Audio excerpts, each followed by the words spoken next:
Cut work ఇలా మనకి ఏ shape కావాలో ఆ షేప్ గీసి తర్వాత ఒక బాటిల్ మూత కానీ ఒక డబ్బా కానీ దాంతోని ఇలా మనకి ఎంత వెడల్పు కావాలి ఎంత ఎంత పెద్దగా ఉండాలి కట్స్ అనేది ఇలా గీసుకొని ఇట్లా మార్క్ చేసుకొని కట్ చేసుకోవాలి.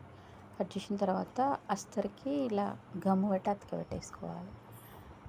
పెట్టిన తర్వాత ఒక కుట్టు స్ట్రైట్గా ఒకటి 2 జాయింట్ వేసుకుంటూ స్ట్రైట్గా వేసుకోవాలి. వేసిన తర్వాత ఇట్లా కట్స్ ఉన్నట్టు ఇట్లా రౌండ్గా తిప్పుతూ కుట్టేసుకోవాలి. తర్వాత ఇలా అన్నీ కట్ చేసుకోవాలి. షేప్ ఎలా ఉందో అట్లా అన్నీ చిన్న చిన్న కట్స్ పెట్టుకోవాలి. కుట్టు దగ్గర వరకు కట్స్ పెట్టుకోవాలి. పెట్టిన తర్వాత దీన్ని ఇట్లా కట్ చేసిన తర్వాత ఉల్టా వేయించాలి.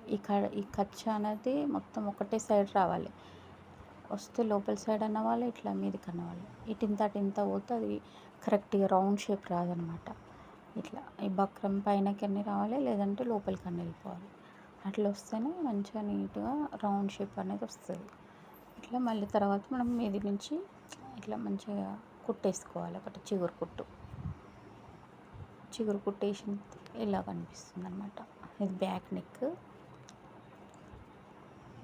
ఇది హ్యాండ్స్కి కూడా అట్లనే అతకబెట్టేసుకొని ఫస్ట్ ఒకటి ఇట్లా 2 జాయింట్ చేస్తూ ఒకటి స్ట్రైట్ కుట్టు పెట్టేసుకోవాలి. తర్వాత ఇట్లా స్ట్రైట్ కుట్టు పెట్టేసేయాలి. పెట్టిన తర్వాత ఇప్పుడు అది స్ట్రైట్ పెట్టి కుట్టడం వల్ల కదలకుండా ఉండిపోతుంది. తర్వాత ఇట్లా రౌండ్స్ తిప్పాలి. రౌండ్స్గా తిప్పుకుంటుంటే మంచిగా వస్తుంది అన్నమాట. మీకు కుట్టు కనబడాలని వైట్ దారం పెట్టి అట్లా బక్రం మీద పడకుండా దాన్ని పక్క నుంచి కుట్టాలి. షేప్ ఎలా ఉందో అట్లనే కుట్టాలి. అట్లా కుట్టినప్పుడు మనకి మంచి రౌండ్స్ దొరుకుతాయి అన్నమాట.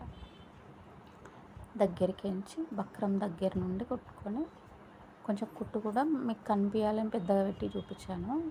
బ్లాక్ దారం కాబట్టి కనబడతలే కానీ వైట్ దారం పెట్టి కొంచెం చూపించాను. కొంచెం ఇంకా బక్రం దగ్గరికి కుట్టాలి. కొంచెం కుట్టు చిన్న పెట్టుకోవాలి. అప్పుడు మంచిగా నీట్గా వస్తాయి. అట్లా వన్ సైడ్ రావాలి కుట్టు అనేది. ఒకటే సైడ్ మళ్ళీ ఫోల్డ్ కావాలి లోపల.